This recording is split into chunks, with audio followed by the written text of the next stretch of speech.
Hello बच्चों, पिछले video में हमने बायो-सावर्ट लॉ समझा था।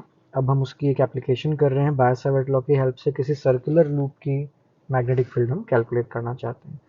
सो लेट्स सी क्या इंटरेस्टिंग बातें यहाँ पता लगती हैं। In this section we shall evaluate the magnetic field due to a circular coil along its axis. The evaluation entails summing up of the effect of infinitesimal current elements ideal mentioned in the previous section. We assume that the current I is a steady constant and the evaluation carried out is in free space, यानी कोई medium यहाँ पे दूसरा नहीं है।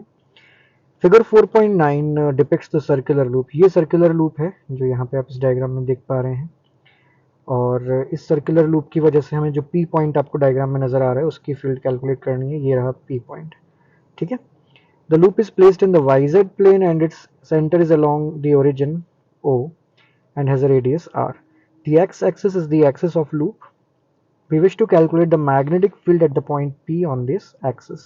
Let x be the distance of P from the center O of the loop. तो यहाँ पे आप डायग्राम में देख सकते हैं कि जो dl वेक्टर है करंट की डायरेक्शन वो आउटवर्ड है। मैग्नेटिक फील्ड निकालने के लिए dl वेक्टर से r वेक्टर के बीच जो आप बनाएंगे वो लाइन dl वेक्टर के परपेंडिकुलर रहेगी, ठीक है। डायग्राम में देखने में हो सकता ना लगे, बट ये करंट आउटवर्ड है, डॉट है, तो इससे परपेंडिकुलर ये r वेक्टर जा रहा है थीटा 90 डिग्री पर। और ऐसे ही एक नीचे dl वेक्टर दिया है। उन दोनों फील्ड को हम कैलकुलेट करके फिर पूरी लूप के लिए जब इंटीग्रेट करेंगे तो हमारे पास में एंड रिजल्ट आ जाएगा। तो हमने जब बायो-सावर्ट लॉ को यूज़ किया, मैं बहुत डिटेल्स में नहीं जा रहा हूँ क्योंकि this videos are about NCERT's line by line. तो एनसीईआरटी में बहुत डिटेल में नहीं दिया है, लेकिन यहाँ पे आर की वैल्यू पाइथागोरस थ्योरम से इन्होंने कैलकुलेट करके बताई है। आप इस राइट एंगल ट्राइंगल को देखेंगे तो आप समझ जाएंगे एक्स और कैपिटल आर का स्क्वायर करने पर X square plus R square will give you small R का स्क्वायर। वही चीज़ यहाँ पे मैंशनड है। ऑन कैलकुलेटिंग दिस जो आपके पास में काम का रिजल्ट आता है वो मैं थोड़ा सा नीचे ले चलता हूँ आपको। This represents the magnetic field, the summation of the elements DL over the loop. पूरी लूप के लिए हम जब स्मॉल एलिमेंट की फील्ड को इंटीग्रेट करते हैं तो हमारे पास ये रिजल्ट आता है। और अगर ऐसे एन टर्न्स हो जाएं तो एक्सियल पॉइंट पर जो मैग्नेटिक फील्ड मिलती है वो मिलती है N mu naught I R square by 2 times X square plus R square की होल पावर 3/2। ये सिंगल लूप के लिए है, और अगर n लूप्स हो तो हम n से और मल्टीप्लाई कर सकते हैं। The magnetic field lines due to a circular wire form closed loops and are shown in figure 4.10.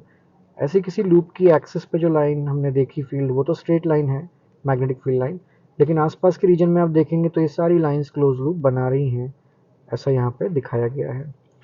So curl the palm of your right hand around the circular wire with the fingers pointing in the direction of the current.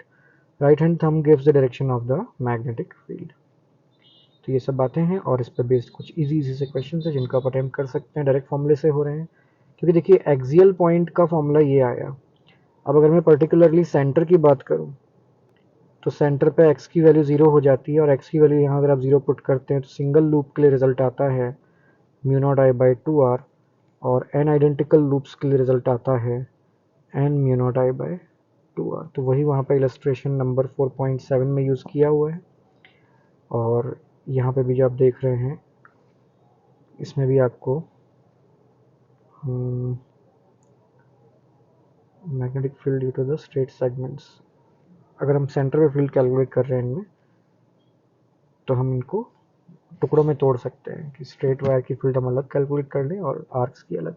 हालांकि straight wire की field 0 हो जाएगी क्योंकि TL vector जो current की direction में लिया जाता है और डीएल से लेके आर वेक्टर जो बनता है उनके बीच में 0 डिग्री का एंगल यहाँ पे बन रहा है। बट ठीक है, that is a solved illustration, you can go through it. Next video में हम बात करेंगे एम्पेयर्स सर्किट लॉ के बारे में।